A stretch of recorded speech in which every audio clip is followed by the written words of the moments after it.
E falando sobre os tambores, mestre, me veio uma dúvida agora.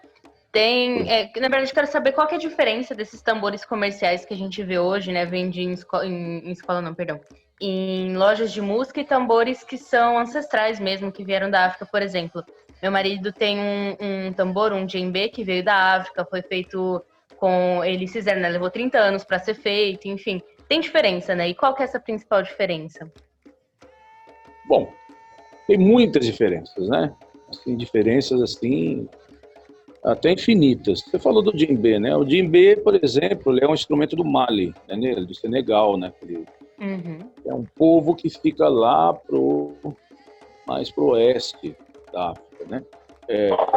Um dos africanos que me ensinaram muito sobre música de transe foi o Gen. O Gen, ele é argelino, né? Mas ele tem toda uma linguagem do Mali, né? E o djembe, na verdade, ele é um instrumento mais de celebração, né? De festa. Uhum. Até vejo o pessoal usar djembe no terreiro hoje, né? Não é errado, né?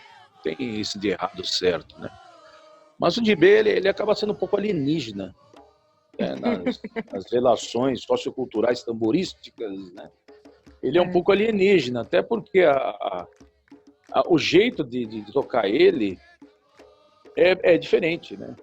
Ele tem o grave ao contrário, ainda que você, no atabaque, você consiga encontrar o grave no meio, né?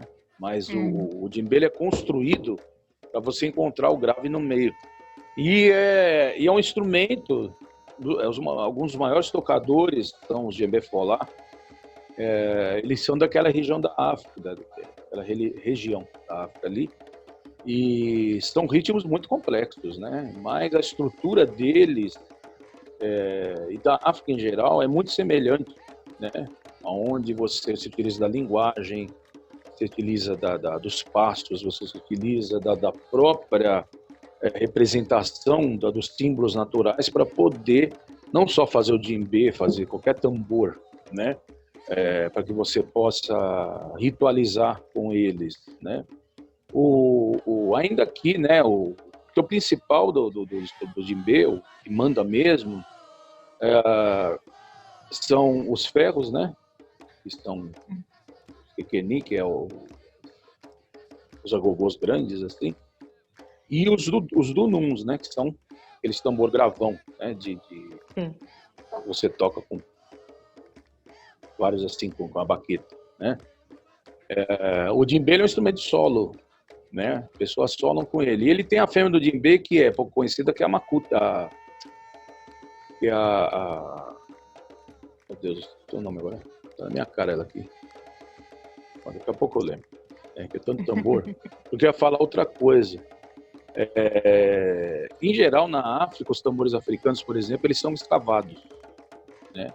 Perguntou das diferenças, né? Eles são escavados, então você não são feitos de ripa. Os instrumentos de ripa, eles começaram a ser feitos para que houvesse um processo de industrialização, né? Inclusive o atabaque, ele não é um instrumento africano, é um instrumento árabe. Ele entrou na África via Marrocos, né? E ele se chama altablak, né? E ele é um instrumento de ripa. E ele foi feito de ripa porque é mais fácil de construir, né? Segundo os construtores, do que você pegar uma árvore e raspar, né? E é claro, né? Quando você vai utilizar de uma árvore para fazer um tambor, seja ele qual for, você precisa pedir permissão para o oráculo. E a árvore tem que dar permissão, mesmo que a árvore esteja caída lá. Ela precisa dar permissão para que você utilize ela. Então você faz um jogo específico, né? Que pode ser com Obi, né? Ou com Biagê, né? No próprio Merim de Logum, você pergunta se aquela árvore pode, ela deixa-se ser utilizada para fazer o tambor. Então, se você fosse seguir a tradição mesmo, como ela realmente pede, né? As pessoas, elas não têm paciência, né? Inclusive no Rio Grande do Sul, que tem os ilus, né? São os tambores cilíndricos de dois lados. Só que você usa só um lado deles, né? Antigamente havia um tambor chamado inhã, e é um tambor que parece um batá. Ele é comprido assim, parece os batás, né? Tem um aqui, que foi o Borel que me deu. Só tem 5 desses no Brasil. Eu tenho os tambores que tem aqui, são tambores mesmo de grande valor cultural, vamos dizer assim, né? E a inhã, ela é um tambor que está extinto porque as pessoas elas não têm paciência para se iniciar nesse tambor. Né? É um tambor que você não pode tirar para fora do terreiro, né? Em geral, né? O tambor deveria sair, mas só sai quando o Pai de Santo morre. E o fundamento desse tambor foi sendo perdido, né? E então ficaram só os ilus, que são os tambores menores cilíndricos, que o pessoal toca como se fossem uns atabaques mesmo, só que tem 2 peles, né?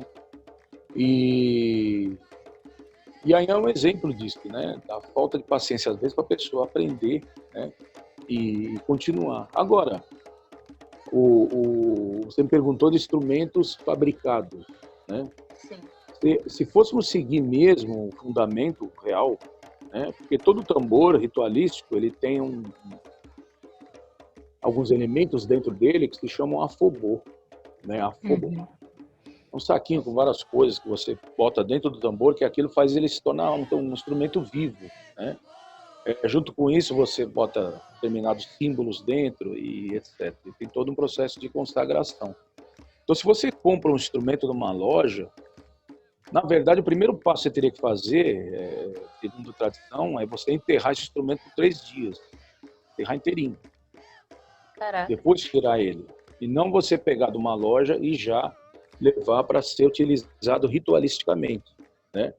Mas ninguém faz isso, né? Isso é uma coisa difícil. Uma outra coisa que eu já vi terreiro fazer é usar instrumento de plástico, né?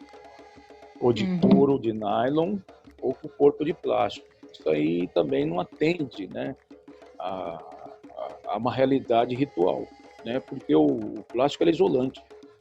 Sim. Né? Ele não tem imantação e não tem projeção. Ele é um material inerte, né?